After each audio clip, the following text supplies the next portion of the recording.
Everybody. Robert Ogilvy, Executive EQ Coach.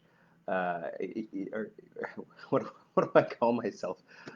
Executive Strategist and EQ Coach. Glad you guys are here. I think I've also fallen out of the habit, make rocket ship go now, make rocket ship go right now. Hey, everyone. Okay, so today, what are we talking about? Why it's critical for executives to have both great decision making, but also great influence. Um, it's very common for us to fall on one side of the fence or another of this naturally, but here's ultimately why we need both. Um, so let me just kind of set up the situation for you. Um, in the first part of your career, when there's something directly you're doing, you're being valued for your direct contribution, your technical contribution, your individual knowledge, right? You don't really have to influence people. You just need to be good enough at something, right? At the manager level, it's assuming some combination of you're reasonably expert at that enough that you could train or at least supervise others, make sure the quality is there, which also means some of your kind of people skills have gotten better and that you to some degree you're able or interested in doing that. You're not too obviously competitive at that.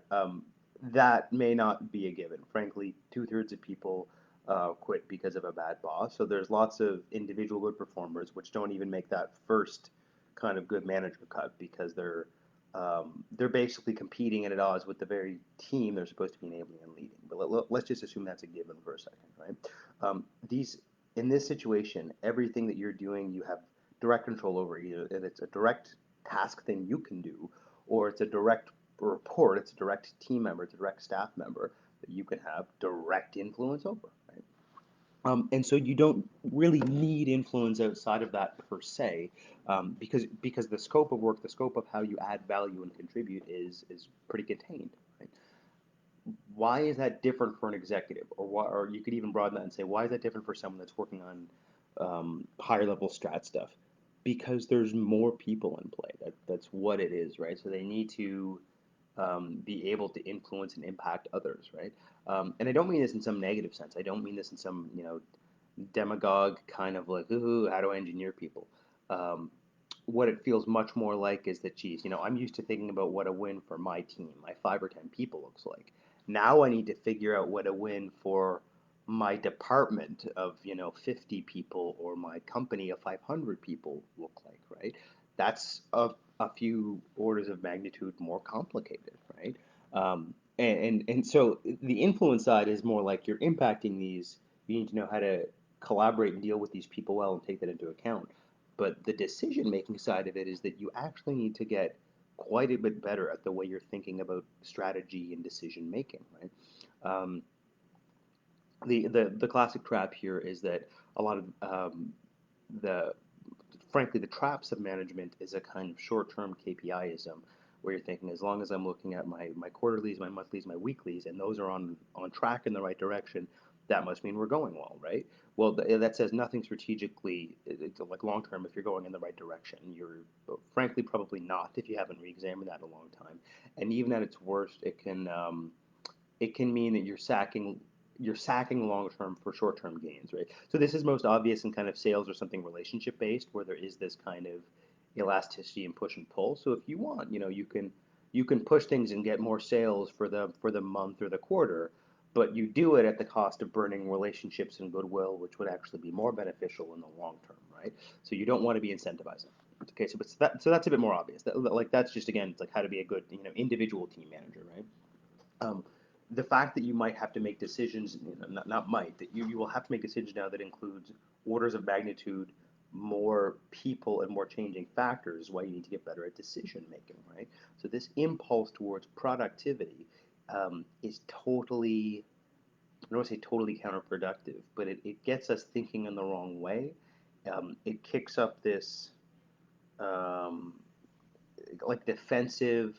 So if you think of fight, flight, freeze, or fawn, like a traumatic kind of stress reaction, but let's just call it a stress reaction, right? It's like this impulse of I don't know what I'm doing. Oh, at least I'll resort to a short-term, kind of productive KPI, right? Well, if that's not what's going to move the needle forward, then this is actually distracting you, and there's a compulsiveness in thinking that this is where the long-term solution lies because it doesn't, right? That's part of why we get into strategic planning. That's part of why we even have to get into change management efforts because sometimes, well, I guess I would say the change management is more on the people and process end, so it feels like it's more on the influence end. But um, we're even if we're good at operating well, if strategically we're headed in the wrong direction, newsflash, it's time to stop and redirect to something more worthwhile, right? Okay, so this maybe isn't too far out there, but you can see how this is a bit of a tension. And if you're used to wanting to have the right answer, if you're used to not failing, if you're frankly also not used to kind of exploring new options and ideas, and frankly, I would say lots of new options and ideas, and reasonably efficiently and quickly. Your ability to explore all those new long-term strategic options is just really not very good, right? So, and then another part of this is that even talking about these complex, high-level things is not something you're used to. So one thing you get good at. Suppose you're a nerd and play lots of role-playing games. We don't know anyone like that, do we? Right? What part of what you're training in is how to do teamwork, how to collaborate and cooperate together, right? And yeah, there's a kind of behavioral level of we got each other's back, but there's also very much a talky gathering data strategizing level of that, right? Managers and executives need to go through the same thing. They're out of practice talking about these things, right? And so then the good thing is the more they can get better at doing that well, that is actually inherently then a part of their whole influence that they need to boost because there's lots of people that they need to it might feel like they have to get on board with their idea, but it might be the other way around that they need to get on board with some other big idea, but you want to be able to discover and know that for the right reasons, right? Because we're trying to set up a big win-win, not for just that five-person team, but for that 50-person department or 500-person company, right? And so like the influence side is that I need to find a way to make 500 people like long-term happy and satisfied and like fulfill their needs, right? Um, so I guess the extreme of this would be someone that somehow knows influence but doesn't have good decision making on their side.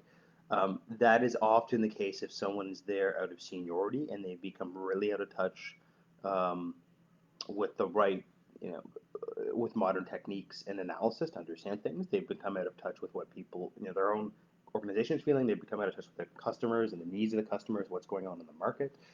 There's lots of reasons why someone you know, might not, without starting with dark intentions, could decay into someone that has influence but really isn't making good decisions, right? Um, and you could also see why there could be someone that, particularly I would say individually, solipsistically thinks they have good decisions, but if they're not used to that collaboration, exploration process, even internally to make those decisions, it doesn't really have the kind of rigor and error checking, right?